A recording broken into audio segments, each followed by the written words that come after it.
मुख्यमंत्री छगन भुजबळ यांचा helicopter land करताना पायलटची मोठी चूक, गाड्यांच्या पार्किंगसाठी असलेल्या जागेत हेलिकॉप्टर उतरलं। पुण्यातील खानवडी परिसरातला प्रकरणाची चौकशी होणार, मुख्यमंत्र्यांची माहिती। अनेक विमानं आणि हेलिकॉप्टर्समध्ये देखभाल दुरुस्तीसह इतरही त्रुटी आहेत। आज सुदैवाने अपघात टळला, पण म्हणून शासनानेही एवढा हलगर्जीपणा करणं योग्य नाहीये। भुजबळांचं हेलिकॉप्टर गाड्यांच्या पार्किंगमध्ये उतरवल्यानंतर रोहित पवार यांची टीका। वारकरी संप्रदायात प्रतिगामी विचारसरणीच्या लोकांची घुसखोरी, प्रबोधनाऐवजी धर्मांध शक्तींना बळ देणारी मांडणी सुरू आहे। अखिल भारतीय साहित्य संमेलन निमित्त प्रकाशित स्मरणिकेत शरद पवार यांचं भाष्य। वारकरी संप्रदाय हिंदू धर्मापासून तोडण्याचा शरद पवारांचा प्रयत्न, भाजपात आध्यात्मिक आघाडीच्या तुषार भोसलेंची टीका। भोसले यांच्याकडून परिवारांचा पवार यांचा मौलाना असा उल्लेख। सुनेत्र पवार यांच्या जीवाला रुपाली चाकणकरांकडून धोका आहे। बीडमधील एका इसमाच्या एसआयटीकडील तक्रारीनं मोठी खळबळ, पडताळणी होण्याची शक्यता, खोडसाळपणे तक्रार केल्याचा देखील संशय।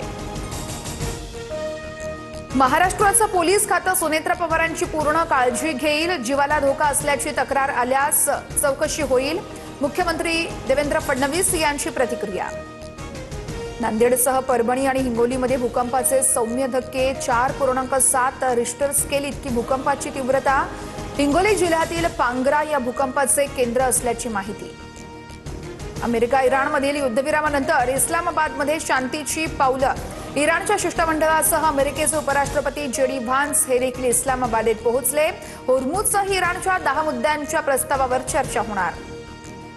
बैठकीआधी डोनाल्ड ट्रम्प यांची इराणला धमकी, डील झाली नाही तर सर्वनाश होईल। ट्रम्प यांची धमकी, हल्ला करण्यासाठी युद्धनौका सज्ज असल्याचा ट्रम्प यांचा इशारा।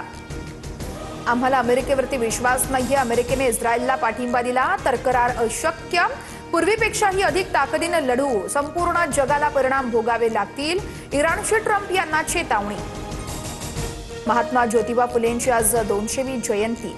संसद भवन परिसरामध्ये राष्ट्रपतींसह पंतप्रधान मोदी आणि राहुल गांधी यांच्याकडून फुलेंच्या स्मृतीस अभिवादन। अभिवादनानंतर मोदी आणि राहुल गांधींमध्ये संवाद।